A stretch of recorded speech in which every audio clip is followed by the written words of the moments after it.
তোমাদের আবার সবাইকে স্বাগত। আমার পুরো চ্যানেলটাই করা ফ্রি চ্যানেল, এটাতে কোনো তোমাদের টাকা পয়সা দিতে হবে না, এক পয়সাও লাগবে না। আমার উদ্দেশ্য হচ্ছে পশ্চিমবঙ্গের সমস্ত স্টুডেন্টদের হাত ধরা, তাদের অসুবিধা সুবিধা বোঝা এবং তারাও আমার সাথে ডাইরেক্ট কন্ট্যাক্ট করতে পারে। রাত 8টা থেকে 9টা 9432232905 নম্বরে। লকডাউন চলছে, ক্লাসও চলছে, লকডাউনের পরও ক্লাস চলবে। হ্যাঁ, লকডাউনের জন্য তো ক্লাস আরও বেশি কার্যকরী, কিন্তু তারপরেও অনেক স্টুডেন্টের তো হয় যে কোনোভাবে যেতে পারছে না বা কোনো রকম ক্লাস মিস করে গেল বিভিন্ন কারণের জন্য। যদি স্টুডেন্টরা ক্লাস অ্যাটেন্ড না করতে পারে বা জিওগ্রাফিতে কোনো ভয় থাকে, বুঝতে না পারে, তার জন্য আমার এই চ্যানেলটা করা। তা আগের বার আমি 12-এর যেটা পুরোটা বুঝিয়েছিলাম পর্ব 1-এ, যেটা সমস্ত রকমের মানে ভৌমজলের কাজের যেগুলো বুঝিয়েছিলাম, শুধু সঞ্চয় কার্যটা বাকি ছিল। ক্ষয় কার্যটা পুরোটাই হয়ে গেছিল, সঞ্চয় কার্য বাকি ছিল। আজকে যেটা আমি তোমাদের পড়াবো সেটা হচ্ছে ভৌমজলের সঞ্চয় কার্য। দেখো, ভৌমজলের সঞ্চয় কার্য 3 রকম হয়।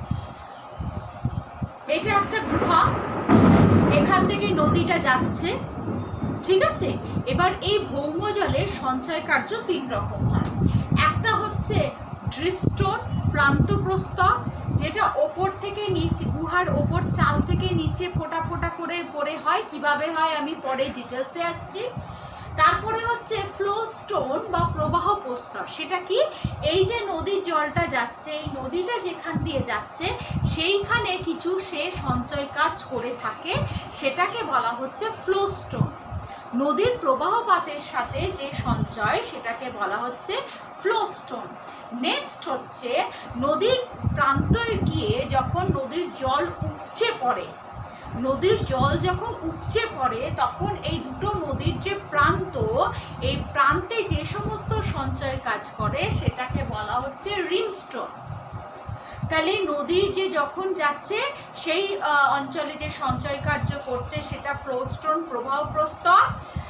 নদীর যখন দুপাশে জল উপচে পড়ছে, নদীর দুই পাশে প্রান্তে যে সঞ্চয় কার্য করছে সেটা হচ্ছে রিমস্টোন বা প্রান্ত প্রস্তর। এবার আমি আসছি ড্রিপস্টোন বা প্রবাহ বা পাতন প্রস্তর। কি পাতন প্রস্তর? পাতন মানে ওপর থেকে নিচে পড়ছে। কি হয়, গুহার ওপর দিয়ে যখন কোনো নদীর জলই বলো বা বৃষ্টির জলই বলো, হ্যাঁ, যদি এখানে নদী না থাকতো ওপর দিয়েও যেত, সেই যেভাবেই হোক, যখনই কোনো জল যেটা কিনা স্বাভাবিক না, আমি আগেই বলেছি এমনি জলে কখনোই কোনো চুনাপাথরের কাজ হতে পারে না। সেই জলের সাথে যতক্ষণ কার্বন ডাই অক্সাইড যুক্ত হয়ে কার্বনিক অ্যাসিড তৈরি হবে। তাহলে সেই রকম জল যখন এই চুনাপাথরযুক্ত গুহার ছাদের ওপর দিয়ে যাবে, তখন কি হবে, চুনিয়ে চুনিয়ে সেটা নিচে পড়ার চেষ্টা করবে, ঠিক আছে। এবার সেটা কি শুধু জল পড়ছে? জল না, জলের সাথে কি দ্রবীভূত থাকছে? জলের সাথে দ্রবীভূত থাকছে চুন। সেটাকে নিয়ে সে নিচে পড়ছে। এবার পড়ার সময় কি হয়, জিনিসটা এতটাই ঘন গাঢ় হয়, পড়তে পড়তে বা পড়ার পরেও সেই জলটা যায় শুকিয়ে।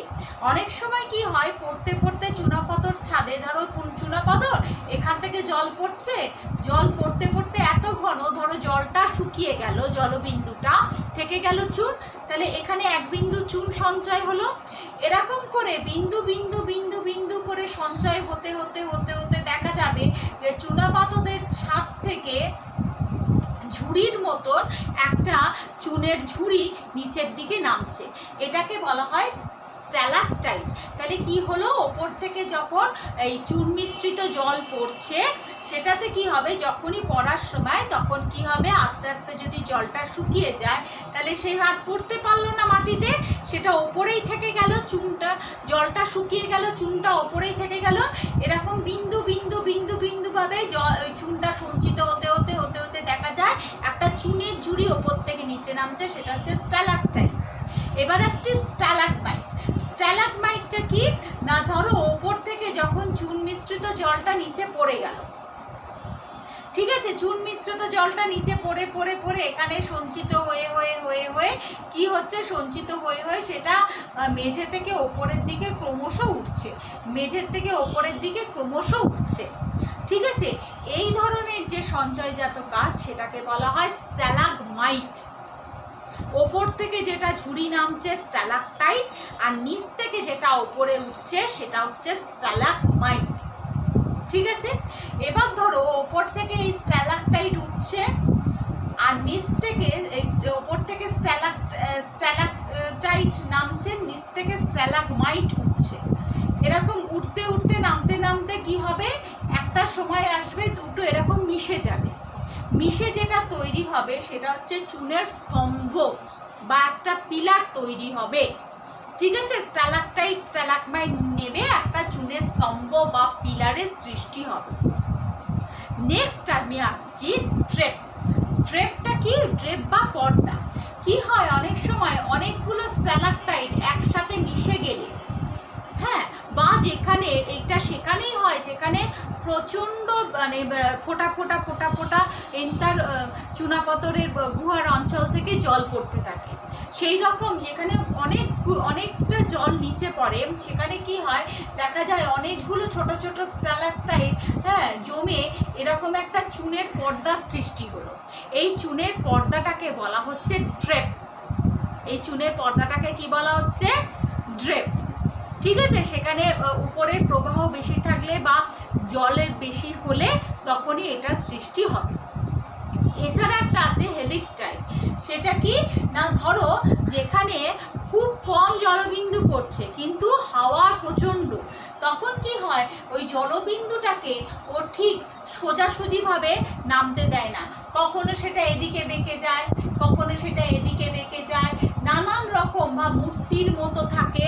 এটাকে বলা হচ্ছে হেলিকটাইট। বোঝা গেছে? তাহলে প্রাতন প্রস্তর কি কি হতে পারে, স্ট্যালাকটাইট হতে পারে যেটা ওপর থেকে নামছে, স্ট্যালাগমাইট নিচ থেকে উঠছে, দুটো জুড়ে গেল স্তম্ভ তৈরি হলো, চুনের পর্দা হলো, সেটাকে ড্রেপ বলছে। এবং আঁকা বাঁকা এবড়ো খেবড়ো যেটা বিভিন্ন দিকে যদি স্ট্যালাগমাইটের মতন, অর্থাৎ সেটাও চুনাপাথরের ওপরের অঞ্চল থেকেই নিচের দিকে নামবে, এইটা যখন নামছে এটাকে বলা হচ্ছে হেলিকটাইট। যেটা সোজাসুজিভাবে হবে না, এঁকে বেঁকে সেটা যাবে, সেটাকে বলা হচ্ছে হেলিকটাইট। কখনো এদিকে হেঁকে যাবে, কখনো এদিকে বেঁকে যাবে, এটাকে কি বলা হচ্ছে, হেলিকটাইট। সেটা কিনা স্ট্যালাকটাইটের মতন ওপর থেকে নিচের দিকে নামবে। এবার স্ট্যালাকটাইট আর স্ট্যালাকমাইটের যে পার্থক্য সেটা বলছি। স্ট্যালাকটাইট ওপর থেকে নিচে নামে, স্ট্যালাকমাইট নিচ থেকে ওপরে নামে। এইখানে কি হচ্ছে, প্রচণ্ড এইটার মানে দৈর্ঘ্য অনেক বেশি হয়, হ্যাঁ, এটার দৈর্ঘ্য অনেক কম থাকে এবং এটা নিচে অনেকটা অংশ জুড়ে গঠিত হয়, আর এর দৈর্ঘ্য বেশি হবে, এর দৈর্ঘ্য কম হবে। এই হচ্ছে মূলত স্ট্যালাকটাইট স্ট্যালাগমাইটের পার্থক্য। এটাই হচ্ছে আমাদের মানে ভৌম জলের যে সঞ্চয় কাজ, হ্যাঁ, তিনটে কাজ। একটা হচ্ছে পাতন প্রস্তর, ডিপ স্টোন, ফ্লো স্টোন আর রিং স্টোন। ড্রিপ স্টোনের মধ্যে যেইগুলো হয়, যেইগুলো আসে সেইগুলো বলে দিলাম। আর একটা হতে পারে সেটা হচ্ছে চুনাপাথরের ছাদে অনেক সময় গম্বুজাকৃতির গর্তের সৃষ্টি হয়। এই গম্বুজাকৃতির গর্তকে বলা হচ্ছে বেল হোল। অনেক সময় চুনাপাথরের ছাদে গম্বুজাকৃতি, এই ছাদটাতে গম্বুজাকৃতি গর্তের সৃষ্টি হয়, সেটাকে বলা হচ্ছে বেল হোল। আশা করি তোমাদের ভালো লেগেছে, আমারও ভীষণ ভালো লেগেছে। যদি ভালো লাগে একটা লাইক কমেন্ট শেয়ার করো, আমার তাহলে আরও বেশি করে তোমাদের পড়াতে ইচ্ছে হবে। এবং আমার সাথে থেকো, আমাকে ফোন করো, আমাকে জানাও, আমার সাথে কন্ট্যাক্টে থেকো।